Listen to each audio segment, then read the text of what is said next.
Evet arkadaşlar, merdiven matı çeşitlerinin bir diğeri ise biri vezir, bir kale ile yapılan mat örneğimiz. Burada zaten hamlelerimizi yazmışız. İlk hamle beyazdan geliyor. Kale A3'ten şah çekiliyor. Siyah şahımız da E4 hamlesiyle yoluna devam ediyor.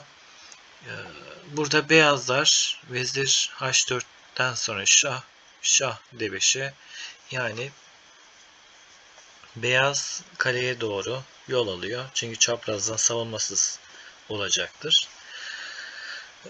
Buna karşılık olarak beyazlarımız yine merdiven çıkmaya devam ediyor arkadaşlar. Kale A5 şah, şah C6, vezir H6, şahtan sonra şah B7. Evet, bu hamleden sonra biliyorsunuz ki kalemiz A7'den şah çekmek yerine kale G5'e yol alacak. Kale G5'ten sonra siyah şah tabi ya 8. yataya ya da 7. yatayda bir hamle yapacak.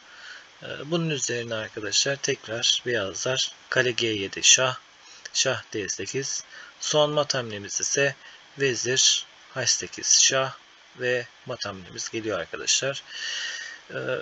3 şekilde merdiven matını göstermeye çalıştık. Bu da diğer sonuncuydu.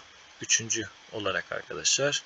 2 kale ile 2 vezirle biri vezir, biri kale ile yapılan merdiven matı çeşitlerimizde.